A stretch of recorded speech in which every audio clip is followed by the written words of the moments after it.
오늘 우리 함께 보신 본문으로 이계명의 의미를 좀 우리가 함께 제목 삼아서 우리가 함께 은혜를 나누겠는데, 먼저 이계명의 내용을 요약해서 우리 한번 화면을 한번 보실까요? 우리 8절입니다. 한번 같이 한 목소리로 읽어보죠. 시작. 너는 자기를 위하여 새긴 우상을 만들지 말고 어떤 형상도 만들지 말며. 본문에 보면 이제 우상과 형상 이렇게 따로따로 만들지 말라, 두 개 만들면 안 돼, 이렇게 이제 번역이 됐습니다만, 조금 더 정확하게 조금 직역을 해서 번역하면, 너는 우상을 만들지 마라. 우상 곧 어떠한 형상도 만들지 마라. 똑같은 하나의 물건을 놓고 설명하는 표현으로 이해를 하시면 좋겠습니다. 그렇다면 오늘 우리가 이제 풀어야 되고 이해해야 되는 그 말씀은, 왜 하나님이 어떤 형상으로 만든 어떤 우상을 만들지 말라 하셨는가입니다. 왜 만들지 말라 그러셨을까 하는 것들을 오늘 우리가 함께 살피려고 하는데, 이 형상으로 만들어진 우상에 대한 금지를 이해하려면 오늘날의 관점으로 이해하면은 죽었다 깨나도 이해할 수가 없고, 이 시대의 사람들의 관점, 이 시대 사람들이 살던 시대의 세계관, 그리고 소위 신관이라 그래야 되나요? 신을 어떻게 이해하고 있는가. 그리스 로마 신화를 쭉 읽어보시면 어떻습니까? 좀 웃기죠. 왜냐하면 신들끼리 서로 사랑도 했다가 서로 싸웠다가 또 미워했다가 또 화가 난다고 인간한테 번개도 쳤다가 막 이렇습니다. 이 도대체 이 신들이 변덕스러워서 인간들이 어느 장단에 춤을 춰야 될지 모를 정도로, 초등학생 때나 하하 재밌다 이렇게 읽지만, 어느 정도 나이가 들어서 이 그리스 로마 신화를 읽으면 이게 무슨 신이야, 이거 인간이랑 똑같네, 서로 죽이기도 하고 또 태어나기도 하고 신들끼리 신을 만들고. 그러니까 이게 오늘날의 세계관으로 이 고대 그리스 로마 신화를 보니까 이게 그렇게 느껴지지만, 그 시대 사람들에게는 그런 이야기들이 당연한 이야기로 받아들여졌습니다. 그래서 오늘 이 우상, 형상으로 만든 우상을 만들지 말라라는 이 명령을 이해하려면, 고대 사람들, 최소한 이 10계명이 주어질 때 당시 주전 1445년쯤 되거든요. 6년, 5년쯤 되거든요. 그러니까 지금으로부터 약 3500년, 600년 가까이 된 그 시대의 사람들의 이 세계관, 세계를 어떻게 보고 있고, 그리고 신을 어떻게 보고 있는가. 지금도 여러분 그렇습니다만, 지진이 일어나거나 또 이 바다에서 이 쓰나미 같은 거대한 파도가 육지를 향해서 덮칠 때, 우리는 과학 시간에 배워서 왜 지진이 일어나는지, 그리고 왜 쓰나미가 일어나는지, 또 요즘 전 세계적으로 뉴스 보셨는지 모르겠습니다만 이만한 우박비가 내리잖아요. 그래서 차 유리창이 다 깨지고, 그리고 감당할 수 없는 이 폭우, 이게 1년에 내릴 양이 일주일 만에 다 쏟아지는 일들, 그런 거를 보면서 이 과학적 지식을 갖고 있는 오늘날의 현대인들도 직접 그걸 내가 경험한다고 생각을 해보면 너무너무 어떻습니까? 두렵습니다. 와, 이게 도대체 이걸 어떻게 감당을 하나. 과거에도 왜 쓰나미가 한번 확 친 적도 있고, 또 화산이 폭발한 적도 있고, 지구가 이 요동을 쳐서 이 지진이 난 적도 있고, 하여튼 지금의 사람들도 자연재해들, 이런 것들을 당하면 참 두렵고 어렵습니다. 여러분, 하물며 고대 시대의 사람들은 어떻겠습니까? 이 원인도 몰라요. 이게 도대체 왜 이런 일이 일어나는지 원인도 몰라요. 갑자기 땅이 움직이고 화산이 터지고, 뭔가 보이지 않는, 자신들이 알 수 없는 힘이 그 안에 있구나라고 하는 정도. 바다에서 막 여러분 어떻습니까? 막 파도가 막 뭐 집채만한가요? 뭐 빌딩만한 파도가 막 올라오는, 뭔가 바다에서 뭔가 밀어 올리고 있구나, 이 생각을 당연히 하게 되는 거죠. 그래서 이 자연에는, 그리고 이 세상에는 뭔가 힘이 있다. 그 힘을 가진 존재가 있다. 그 힘을 가진 존재를 우리가 섬겨야 한다. 그래야 그 신이 잘 진정시킨다. 그래서 우리나라 바다에는 무슨 신이 있어요? 용왕신. 그리고 뭐 화장실에는 뭐 무슨 신이 있고, 또 하여튼 우리 조상들도 어디 곳곳마다 뭐 장소 뭐 곳곳에 다 신들의 이름을 붙여서 그 신들에게 절하고, 그 다음에 좀 큰 나무들이나 이런 데 이렇게 걸어놓고 뭐 정한수 떠다 놓고 또 빌고, 이게 전부 다 자연이 주는 그 힘에 대한 두려움. 그래서 그 자연에는 뭔가 신적인 존재, 우리가 이름은 모르지만 그래서 이름을 붙여보자. 그래서 막 바람이 막 치면 이걸 바람신이라고 하자. 그럼 바람신은 어떻게 생겼는가? 요렇게 생겼을 거다. 누군가 하나 요렇게 깎아서 만들어서 요렇게 세워놓는 것입니다. 요게 바람신이야. 그리고 여기는 또 무슨 신 해서 또 깎아서 만들고, 그래서 신들이 온통 계속 늘어나는 것입니다. 이런 세계, 이런 신에 대한 생각을 갖고 있던 시절에 살고 있던 하나님의 백성들도 그 시대의 사람들이거든요. 그 시대에 이런 세계관을 갖고, 이런 신관을 갖고 있는 그런 세계 속에 살고 있던 이 하나님의 백성들, 오늘날로 말하면 우리 성도들이겠죠. 이 하나님의 백성들의 고민이 하나 있었습니다. 어떤 고민이었을까요? 이제 딱 생각해 보면 알겠죠. 모든 사람들이 다 자신들이 섬기는 신의 형상을 가지고 그거 세워놓고 그 앞에서 절하고 빌고 그랬거든요. 그런데 하나님의 백성들에게는 하나님을 섬기고는 있는데 뭐가 없어요? 그렇죠. 하나님이 어떻게 생겼는지를 도무지 알 수가 없는 거예요. 왜냐? 하나님이 형상으로 나타나신 적이 없고, 또 지금 오늘 이 계명에도 뭘 만들지 마요. 어떤 형상으로 된 이런 우상들, 그것은 하나님을 포함하여 모든 이 우상들의 형상을 만들지 못하게 하신 것입니다. 그러니 여러분 얼마나 답답합니까? 모든 주변의 사람들은 다 개인의 신상까지 갖고 있었어요. 여러분 성경에 보면 드라빔이라는 그 단어 보신 적이 있을 텐데, 그건 뭐냐면 소장할 수 있는, 몸에 가지고 다닐 수 있는 조그마한 이 조각의 신상입니다. 그래서 그거를 늘 몸에 지니고 다니면 어때요? 신이 나와 함께 한다. 그래서 자기들의 요즘으로 말하면 부적이죠, 부적. 어디 점집 가면 뭐 이렇게 부적 하나 써서 얼마씩 내나요? 돈 10,000원 내나요?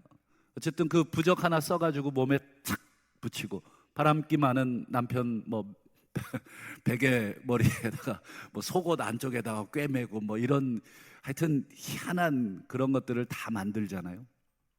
그런데 우리 하나님은 뭐가 없어요? 모습이 없어요. 이게 참, 여기 우리 하나님 보신 분 계십니까? 아무도 없죠. 지금 우리가 수천 년이 지나도 우리 하나님의 모습, 그래서 우리 하나님을 상징하는 물건조차도 우리 개혁 신학교에서는 뒤에 아무것도 붙이지 않아요. 여러분 천주교나 어떤 동방 정교회 가면 막 이렇게 형상 같은 거 그래서 우리 사도들의 형상도 만들어 놓고, 천사들의 형상, 천주교 가면 마리아상, 그리고 온갖 성인들의 상을 만들어 놓고 그 앞에서 여러분 기도시키잖아요. 여러분 개신교 전통에서는 그게 불가능합니다. 좌우간 여러분, 모든 민족들에게는, 모든 사람들에게는 다 자신들이 섬기는 신이 있고 그 신의 형상을 가지고 있었어요. 그러나 하나님의 백성들에게는 하나도 없다. 여러분 기억나십니까? 출애굽기 여러분 32장을 보시면 어떤 사건이 나오냐면, 모세가 십계명을 받기 위해 시내산으로 올라가요. 40일을 시내산에 머물러요. 그러니 여러분 40일 동안 하나님도 안 보이고 모세도 안 보이고 그 산 밑에 있던 백성들이 여러분 인내심의 한계가 온 것입니다. 4일도 아니고 40일을 여러분 기다려야 하는 백성들이 이 난리가 난 것입니다. 이 도대체 이 모세는 어디 갔냐? 우리 눈에 이 하나님의 대리자라고 하는 모세조차도 안 보인다. 하나님의 형상도 없지. 그리고 그 하나님을 대리하는 모세도 없지. 백성들이 지금 누구 잡아 죽이게 생겼냐면 모세 형 아론 잡아 죽이게 생겼어요. 너 이리 오라고. 네가 형이니까 네가 책임지라고 막 지금 원성과 불만을 쏟아내고 있을 때 여러분 아론이 그때 뭘 만들어내요? 그렇죠. 금송아지를 형상을 만들어냅니다. 여러분 아론이 착 하고 금송아지 만들어내니까 백성들이 일제히 한 말이 기록이 되어 있어요. 와 보라 이것이 우리를 구원해내는 여호와다.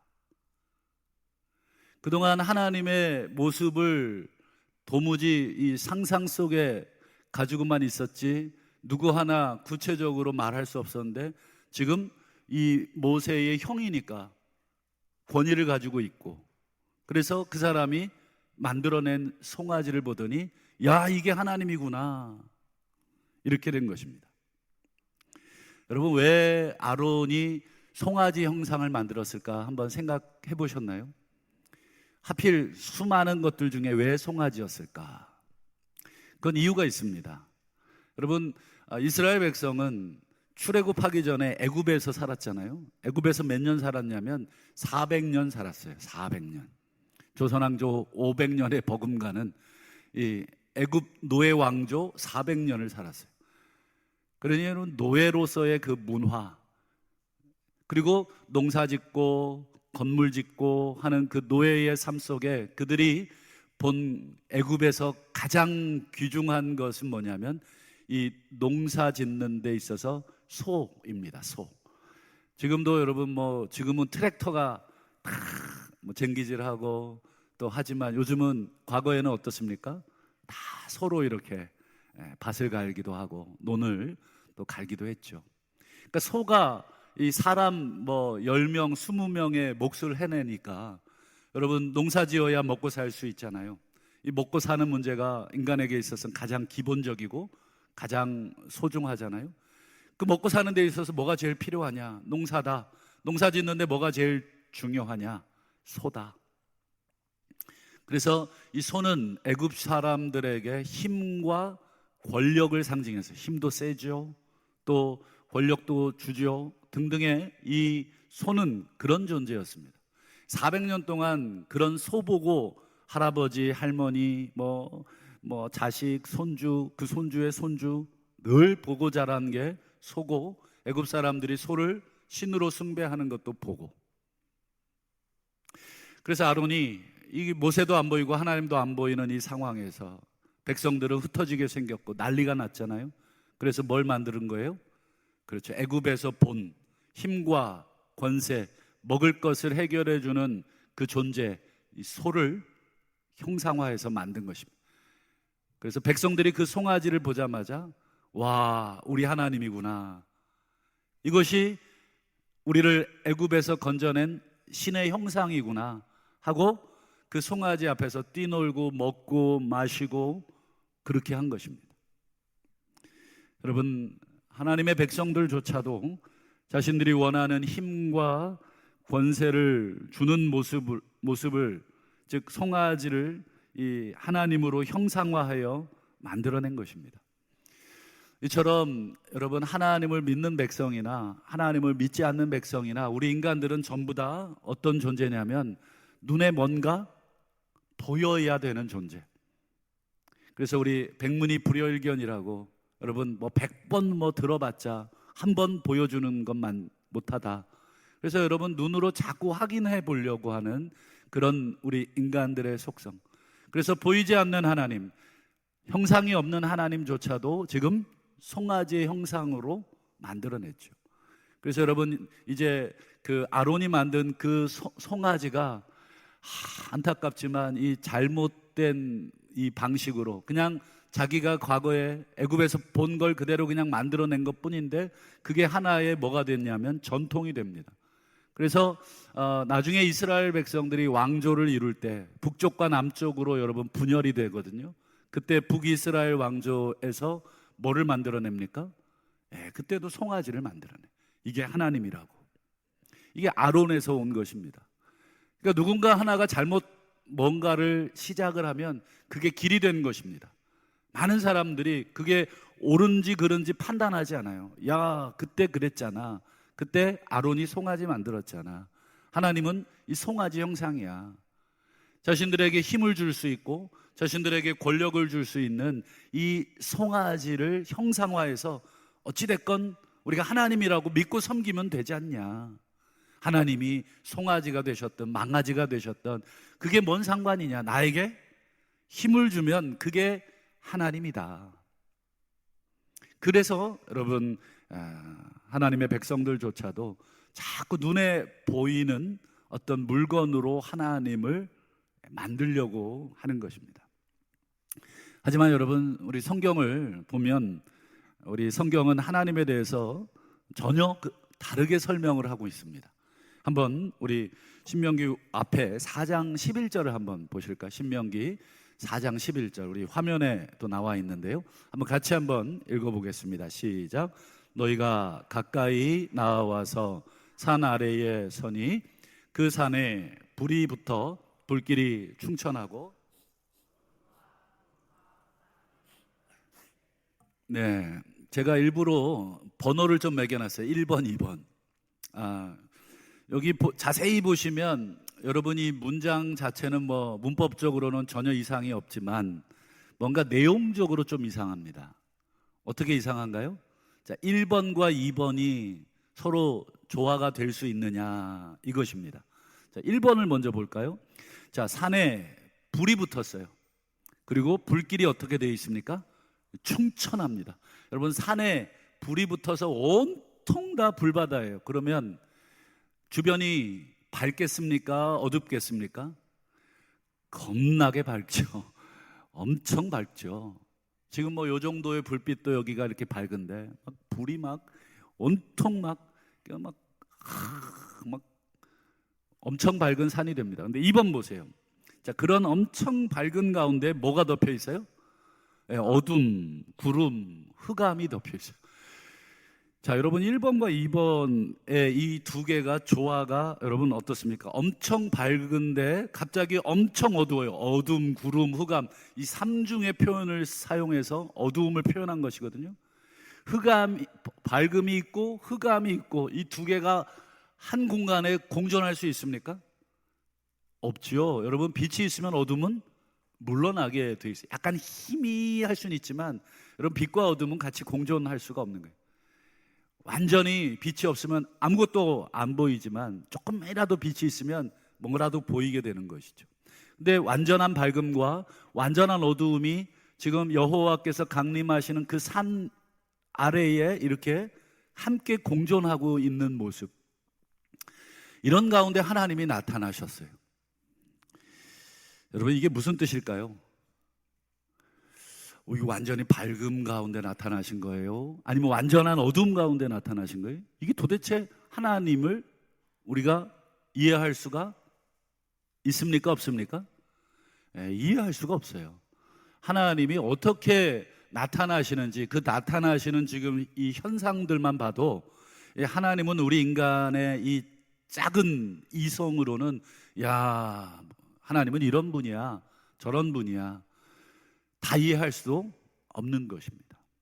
성경에 하나님이 계시되어 있지만 여러분 성경에 계시된 하나님 외에 우리가 여러분 하나님을 다 이해할 수 있습니까? 성경이 계시한 만큼만 이해하는 것입니다. 이 계시되지 않은 하나님은 우리가 이해할 수 없어요. 그러니까 우리는 성경을 완전히 달달달 외운다 해도 하나님을 다 모르는 것입니다. 여러분 하나님을 우리가 인간이 이해할 수 없다는 말은 바꾸어 말하면 조정할 수 없다는 것입니다. 하나님을 우리가 통제할 수 없다는 것입니다. 여러분, 왜 우리가 누군가를 꿰뚫고 있으면 그 사람 속을 꿰뚫고 있고 그 사람의 습관을 꿰뚫고 있으면 그 사람을 이용할 수 있습니까? 없습니까? 이용할 수 있어요. 내가 네 속에 들어가 있어. 우리 부모님들 자식한테 어디서 지금 이 자식이 뭔 얘기할지, 뭘 말할지, 또 무슨 행동을 할지 다 알 때 속에 들어가 있다.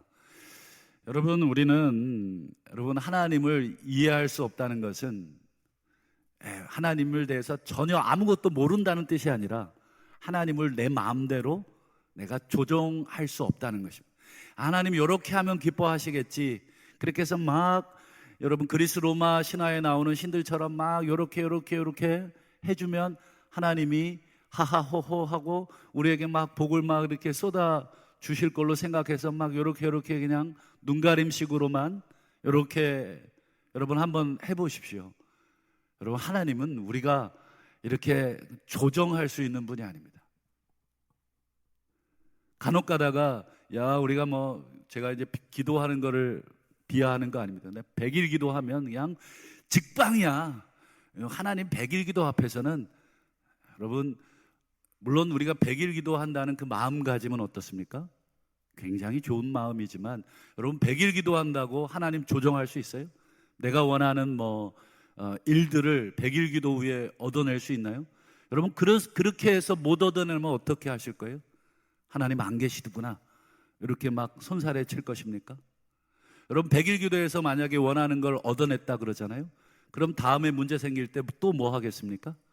그래, 맞아, 100일 기도 했더니 하나님 막 꼼짝없이 그냥 내 기도 들어주셨어.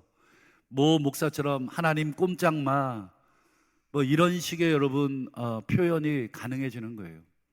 여러분, 이게 하나님이 여러분 우리가 조정하고 여러분 그럴 수 있습니까? 마치 그건 비교 자체가 안 되지만 자식들이 우리 아빠는 빠네, 우리 아빠 이렇게 하면 용돈 팍팍 주신다, 한번 볼래? 아빠 막 그래서 어깨 막 주무르고. 근데 용돈을 안 주셔요? 이상하다. 그래서 막 또 팔다리까지 다 주물러 봐요. 아빠가 그 속을 모르겠습니까? 과거에 팔다리 한번 주물러 가지고 용돈 한번 줬더니 이 딸이 아빠는 주물러 주면 용돈 주는 분, 이렇게 조정하게 된다는 거, 여러분 부모가 그거 왜 모르겠습니까? 여러분, 하나님을 우리가 완전한 밝음과 완전한 어둠 가운데 하나님이 나타났다는 것은 우리가 하나님을 이해할 수 없다는 것이고, 그 이해할 수 없다는 것은 하나님을 조정할 수 없다는 것입니다. 그러면 여러분, 하나님은 어떤 분이십니까? 우리 신명기 4장 이어지는 12절을 한번 보실까요? 여호와께서 불길 중에 너희에게 말씀하시되 뭐뿐입니까? 음성. 그리고 너희는 뭐만 들었습니까? 소리만, 말소리만 듣고 뭐는 못 봤어요? 형상. 즉 여러분, 이 12절에 우리에게 가르쳐주는 하나님은 말씀으로 임하시는 분, 어떤 형상, 우리 사람이 만들어 놓고 이게 하나님이야. 누군가는 이 힘과 권력을 상징하는 소를 만들어 놓고 이게 하나님이라고 그러고, 누군가는 또 다른 모양을 만들어 놓고 이게 하나님이라 그러고. 여러분, 우리 성도들이 여기 많이 앉아 계시지만 우리 각자가 만들어 놓은 모습에 하나님을 원하시지 않습니까? 지금 자녀들의 취업이 간절하신 분은 우리 하나님을 자녀들 취업 잘 시켜주는 하나님, 건강이 필요하신 분들은 우리 하나님은 건강을 만들어 주시는 하나님, 물질이 필요하신 분들은 물질을 한량없이 공급해 주시는 하나님, 이렇게 각자의 이 형상, 모양을 만들어 놓고 그 하나님을 바라는 것입니다. 그래서 여기 혹시 우리 가운데 혹시 너무 생활 가운데 힘들어서 하나님 믿으면 좀 이 사업 좀 잘 풀리지 않겠나 싶어서 혹시 여기 오신 분 계십니까? 그분은 하나님을 그렇게 만들어 놓고 오신 분입니다. 그러나 오늘 4장 12절이 우리에게 보여주시는 하나님은 어떤 형상으로 우리에게 나타나신 분이 아니라 말씀으로, 소리로만 우리에게 나타나신 분이십니다. 바꿔 말하면 우리 하나님은 말씀으로 존재하시는 하나님이란 뜻입니다. 그래서 여러분, 이스라엘 백성은 여러분 하나님의 형상을 가지고 다닐 수가 없었습니다. 다만 무엇을 가지고 다녔습니까? 그렇죠. 하나님의 말씀이 담긴 언약궤만 들고 다닌 것입니다. 언약궤는 하나님을 형상한 것이 아니라 하나님의 말씀을 담아둔 상자이거든요. 그래서 이스라엘 백성은 다른 종교나 다른 민족들이 가지고 다녔던 어떤 신상을 들고 다니지 않고 말씀을 담아놓은 그 법궤, 언약궤만 들고 다닌 것입니다. 즉 철저하게 우리 하나님을 섬기는 백성들은 하나님을 말씀으로 만나는, 그리고 하나님은 말씀으로 다가오는 그런 하나님. 여러분, 훗날 이 말씀이신 하나님이 여러분 직접 인간의 몸을 여러분 입고 오신 사건이 발생되죠. 요한복음 1장 14절을 한번 보실까요? 말씀이 육신이 되어 우리 가운데 거하심에 우리가 그의 영광을 보니, 누구의 영광입니까?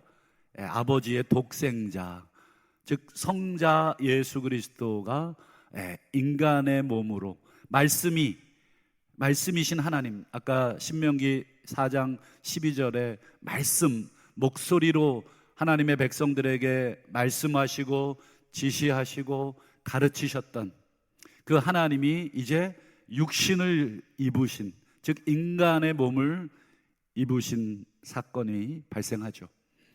여러분, 말씀이신 하나님이 육신을 입으셨다, 인간이 되셨다는 이 말의 뜻이 뭘까? 한번 생각해 보신 적이 있으신지 모르겠습니다. 하나님이 육신을 입으셨다, 하나님이 인간이 되셨다, 이게 도대체 가능한 것인가? 이게 도대체 무슨 일인가? 가끔 제가 비유하기를, 이것은 개미가 인간이 된 것보다 훨씬 어려운 일이다. 개미가 인간의 몸을 입고 이 땅에 나타나는 것보다 훨씬 더 어려운 일이 하나님이 육신을 입고 이 땅에 오신 것인데, 도대체 이 의미가 뭐냐? 여러분, 그 의미를 이제 마지막으로 우리가 생각해보고 말씀을 정리하려고 합니다. 여러분, 창세기 1장 26절을 한번 보실까요? 여러분, 1장 26절을 보시면 하나님이 인간을 창조하실 때 기록된 모습입니다. 한번 읽어보겠습니다. 시작. 하나님이 이르시되 우리의 형상을 따라 우리가 사람을 만들고, 제가 이제 중간에 몇 굿 생략했습니다만 제일 중요한 부분만 제가 띄워놨습니다. 하나님의 형상을 따라, 이 따라라는 말은 형상으로 이렇게 번역할 수 있는 단어인데, 우리 인간을 뭘로 만드신 거예요? 그렇죠. 하나님의 형상으로 만드신 것입니다. 여러분, 형상이 없으신 하나님이신데 하나님의 형상을 인간에게 주신 것입니다. 우리 인간은 하나님은 아니지만 여러분, 하나님은 하나님의 형상으로 인간을 창조하셨고, 그리고 말씀이셨던 하나님께서 직접 하나님의 형상으로 창조한 인간의 몸을 입고 이곳에 오신 것이죠. 그게 누구십니까? 바로 2000여 년 전에 오신 예수 그리스도. 그분이 인간의 몸을 입었다는 것은 그 본질을 바꾸셨다는 뜻이 아니라 인간이 곧 하나님의 형상을 입은 존재였기에, 예수 그리스도께서, 말씀이신 하나님께서 인간의 몸을 입었다는 것은 곧 형상, 인간의 형상, 당신의 형상 그대로 오셨다 하는 것입니다. 여러분, 오늘 우리는 어떠한 형상도, 하나님에 대한 어떤 형상도, 또 우상에 대한 어떤 형상도 만들지 말아라 하는 말씀을 오늘 보고 있는데, 그런데 오늘 우리가 만들어야 될 하나님의 형상이 있어요. 하나님의 형상을 만들지 말라고 했지만 우리가 만들어야 될 진짜 하나님의 형상이 있습니다. 우리는 그럼 어떤 형상을 만들어야 되겠습니까? 우리가 원하는 하나님의 형상을 만들 것이 아니라 이미 하나님께서 직접 형상으로 나타나신 그분, 누구십니까? 예수 그리스도. 예수 그리스도의 형상을 우리는 만들어야 되는 것입니다. 내가 원하는 그런 형상이 아니라 이미 하나님이 이 땅에 우리에게 보여주신 형상, 예수님 형상을 우리는 끊임없이 만들어야 돼요. 헛된, 여러분, 우리의 탐욕이 반영되고 우리의 욕망이 반영된 성공이라든지 또 여러분들이 원하는 어떤 탐욕스러운 모든 것들을 다 하나님께 투영해서 만든 형상이 아니라 진짜 하나님의 형상, 예수님을 우리가 새겨야 됩니다. 여러분, 그래서 바울은 갈라디아서 4장 19절을 한번 보실까요? 이런 말을 합니다. 자녀들아, 너희 속에 뭐를 이루기까지요? 그리스도의 형상을 이루기까지 내가 해산하는 수고를 다시 한다. 즉 하나님의 형상으로 지음받은 우리 인간들이지만 여러분, 죄와 탐욕으로 여러분 우리 안에 있는 하나님의 형상이 다 어그러졌어요. 한번 나 자신을 한번 보세요. 여러분, 내 모습이 정상적인가요? 내 모습이 하나님적인가요? 그렇지 않죠. 작은 이익 앞에 내가 얼마나 비겁해집니까? 그리고 얼마나 불의해집니까? 내게 피해가 오지 않도록 여러분, 우리는 진실을 은폐하기도 하고 가리기도 하고 거짓말도 하고 협작도 하고 누군가를 또 궁지에 몰아서 그 사람을 공격하고 내가 살아나려고. 여러분, 우리가 하나님의 형상으로 만들어졌지만 내 모습을 이렇게 정직히 들여다보면 너무 구역질이 날 때가 많지 않아요? 하나님 앞에 기도하려고 하면 너무 더러워서 차마 기도조차 할 수 없고, 감히 눈을 들어 하늘을 보지 못하고 가슴을 쳤던 세리처럼, 하나님, 나를 어떻게 하면 좋겠습니까? 하나님, 불쌍히 여겨달라고. 사랑하는 성도 여러분, 말씀을 맺겠습니다. 세상 사람들이 우리에게 이렇게 요구할 것입니다. 네가 믿는 하나님을 나에게 보여달라. 네가 믿는 하나님을 나에게 보여달라. 네가 하나님 믿는다고 하는데 도대체 네가 믿는 하나님은 어떤 분이냐? 여러분, 물어보거든, 요구하거든, 여러분 눈을 들어서 뭘 보여주시면 되겠습니까? 나를 보여주시면 됩니다. 왜요? 창세기 1장 말씀처럼 나는 하나님의 형상이기 때문에. 근데 나를 보여줬는데 저 사람이 내 모습 속에서 하나님을 볼 수 없다면, 내가 하나님을 비추어주는 거울인데 온전히 하나님의 모습을 보여줄 수 없다면 뭐가 문제인 것입니까? 내가 깨진 것이죠. 내가 너무너무 박살이 나서 도무지 나를 통해서 하나님의 모습을 볼 수 없는 것입니다. 혹은 내 모습을 보여주기 부끄러우십니까? 그렇다면 여러분, 우리가 할 일은 딱 한 가지밖에 없습니다. 여러분, 회개하는 것입니다. 회개하여 우리 안에 참된 하나님의 형상이신 예수 그리스도의 형상이 다시금 이루어질 때까지, 그래서 깨진 유리를 다 걷어내고 찌그러진 그것을 다시금 연마해서 다시금 하나님의 형상이 비추어지도록, 다시금 내 안에 새겨주신 하나님의 형상이 희미하게 남아 저 사람 앞에 보여지도록 다시금 갈고 닦고 회개하고 가슴을 치는 그런 작업들, 그게 바로 오늘 사도 바울이 너희 안에 그리스도의 형상이 이루기까지 다시 내가 너희를 위하여 해산하는 수고, 해산의 수고. 저는 남자라서 아이를 낳아보지 못했지만 우리 여기 계신 우리 여성도님들은 해산의 수고가 얼마나 죽을 고생을 하는지를 너무 잘 아시지 않습니까? 그 정도로 우리가 수고해내지 않으면 망가진 하나님의 형상이 우리 안에 다시 이루어질 수가 없다. 그저 내가 교회 일주일에 한번 성경책 하나 들고, 요즘은 성경도 안 들고 다니지만 성경책 하나 들고 달랑달랑 교회 한번 왔다가 간다고 내 안에 형상이 새겨지는가? 그렇지 않죠. 바라기는 우리 다시금 한 주간 세상으로 나가서 만나는 사람들에게 나를 싫든 좋든 여러분 보여주게 될 것입니다.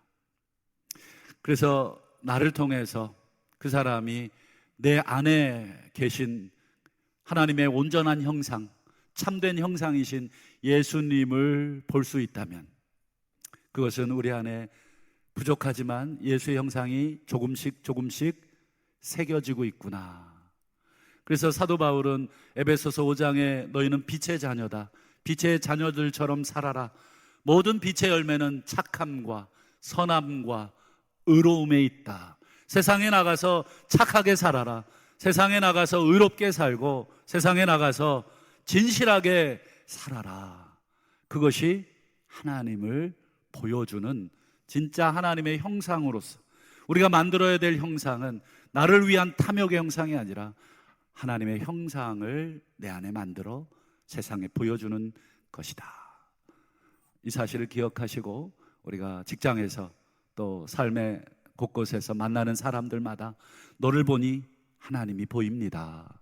이 고백을 들은다면 우리는 하나님께 가장 영광스러운 그런 존재가 되는 줄로 믿고 승리하시는 저와 여러분들이 되시기를 주의 이름으로 축원합니다.